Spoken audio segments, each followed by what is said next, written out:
Hi guys, Hengist here from House of Hengist Comics, and a big welcome back to the channel. Today it's an epic, and we start with our first game in our Blitzkrieg series, and this is entitled The Fall of Eben-Emael. But first the news, and there's a lot going on, although it's very quiet in this phony war. Neutral Holland and Belgium are at peace, but what we can see going on behind the scenes is a huge beast waiting to be unleashed. And these are the German panzer forces all ready to go, awaiting the get-go order for Case Yellow, the German invasion of Europe.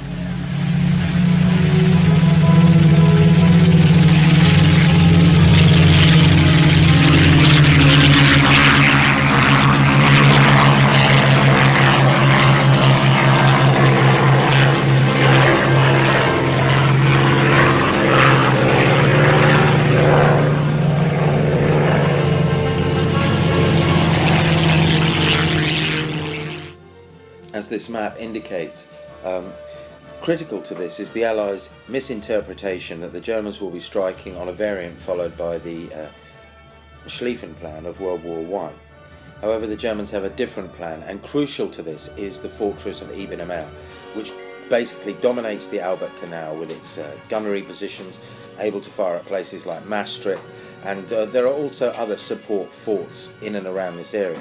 Now, as you can see from the Albert Canal, she's very steep, and this fort was rated as impregnable.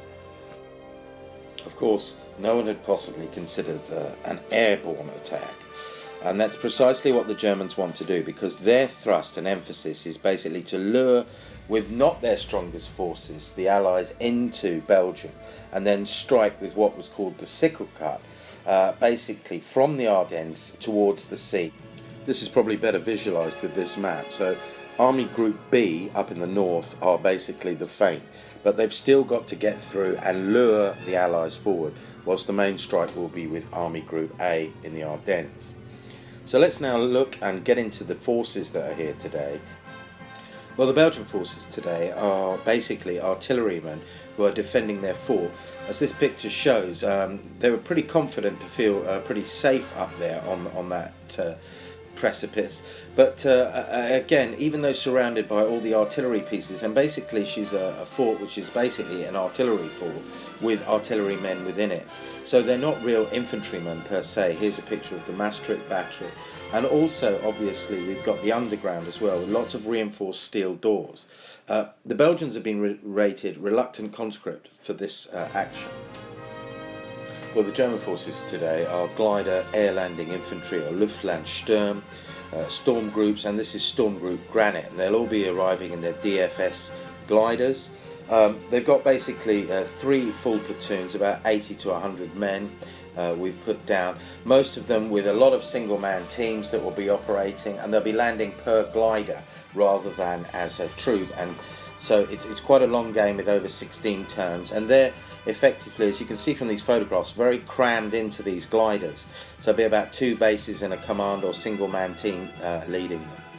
Right, let's get into the set now, and what research we've done and how we've prepared it, and our emphasis on the simulation. Well, as usual, we conducted initial research and found out straight away that with the facilities we had, we couldn't do the entire set, and so we had to make some compromises straight off the bat. But importantly, what we wanted to do was simulate the main aspects of this fighting, most notably obviously the seizing and destroying of these particular defensive works, and also the fights underground as well that were taking place.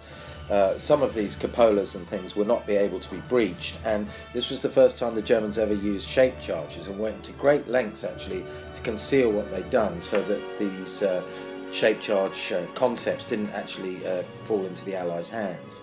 So the first stage really was to try and replicate this, and I thought this was impossible.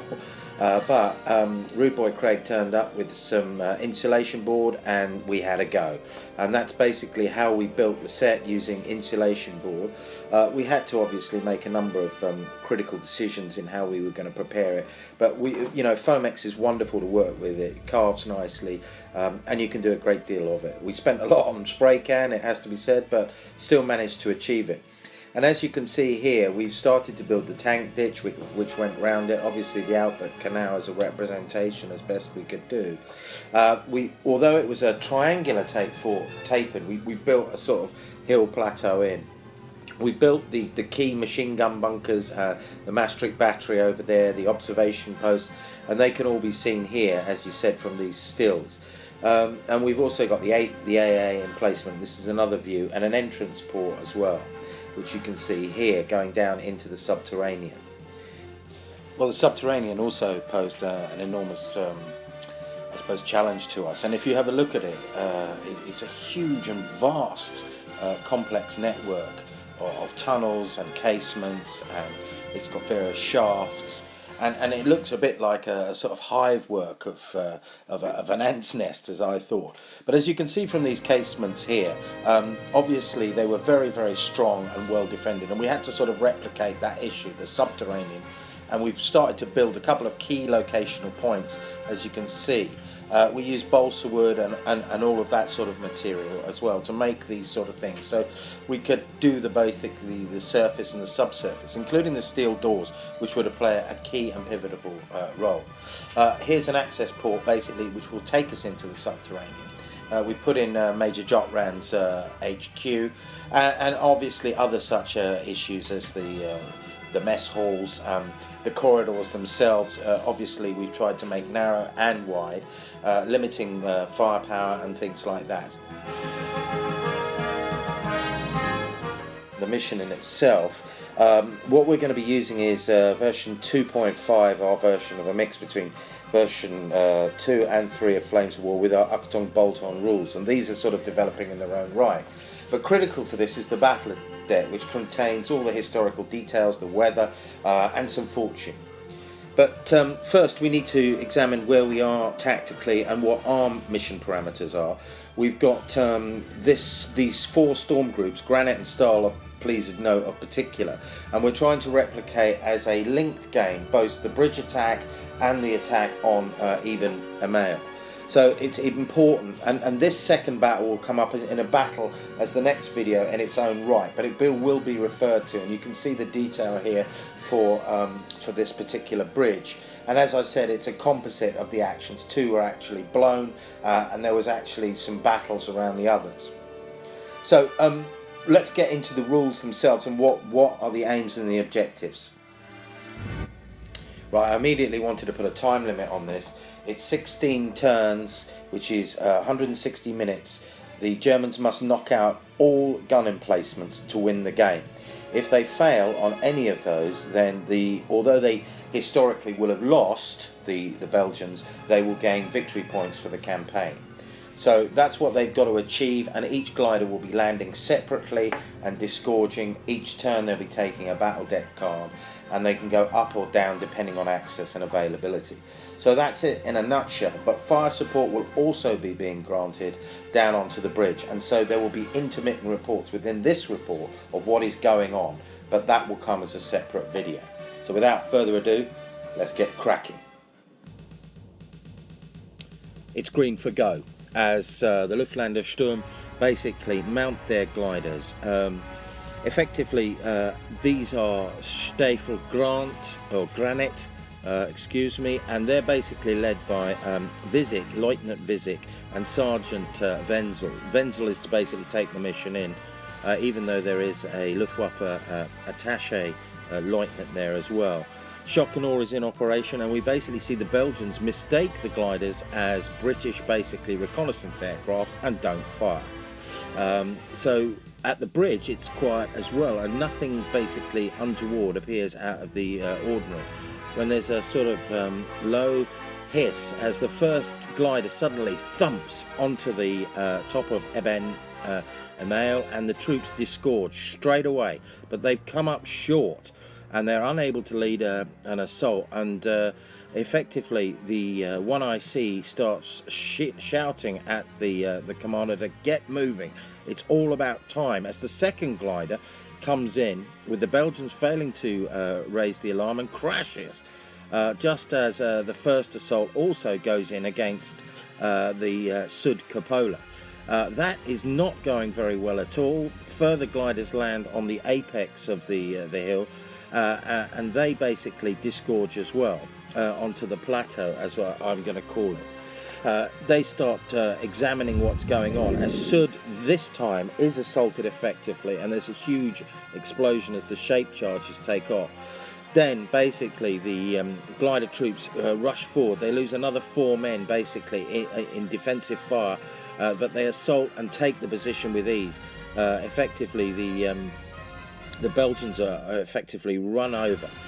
Part of the sections, because there's no command distance, troops are operating individually, and we see the survivors surrender basically from the AA platoon, and they've gone down below and are effectively starting to move towards the centre of the complex, but run into steel doors, as we see more gliders beginning to land right by the heavy machine gun nest. They look upon that and go straight for the assault. They drop some smoke basically to prevent machine gun fire and go in, but this doesn't go immediately successfully and they're repelled. But in the second assault they manage to do suppression to the bunker, and basically another observation post is knocked out as well.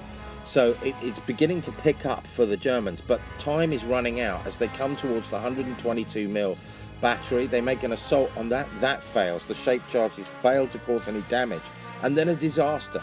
One of the gliders carrying all the Fallschirmjägers, the glider-borne infantry's flamethrower crashes straight into the rock side, and all are lost. More glider-borne infantry now descend as Wenzel again on his own takes in some shape charges against the bunker, only to find, which happened historically, and it was a card, a drunken soldier atop of it. Meanwhile, we've got basically troops that have come down into it, capture the suppressed team that are in the heavy machine gun bunker and move out. And this is led by Gefreiter Schmidt, who also operated at Solar Airfield. They now try and move on to Maastricht and make repeated attacks against Maastricht, as the alarm finally goes off and the Belgians start to activate below ground. There's a running gun battle now, and Gefreiter Schmidt again with an SMG, and in these close corridors 3 shots is good, fires. We've also got a counter-attack launched on the surface by the Belgians, but you know, the situation below ground is just as tense, as we're standing there huddled around mobile phones trying to shine light on the outdoor deck. But ultimately we've got the cupola still firing. Artillery is then brought in by the sister forts onto the roof of Eben-Emael, and another 4 glider troops are killed in this salvo. As you can see here, basically the Belgians are now compelled to basically call for reserves. They race, but it's very late. We're in about turn 10 at this, and it's all very, very nerve-wracking stuff. As more artillery lands, the Belgians charge forward, capture and kill a sniper, but suddenly faced with heavy machine guns, and basically are repelled and break, several of them surrendering to the glider-borne infantry. What then transpires is the 3rd troop of, which is 2 gliders of infantry, now move in and take the blockhouse or approach it. Ultimately a fire is caused in Maastricht, and so that sort of puts that out of commission. But shellfire is still landing in and amongst the glider-borne infantry, as an unknown hero appears in the blockhouse and opens fire with a light machine gun. But he wasn't really able to stop what was going on. And at the same point, we've got some troops, I'm sorry I haven't got a photograph, of dangling shape charges down, and that went on for 3 turns, and eventually they did blow it, not destroyed it. And at the same time, below ground, we've got a situation where, again, Schmidt and Wenzel basically, and everyone else is basically thrown against the wall as the shape charges above by Witzel basically blow 122 battery out of action. And so it's a German victory.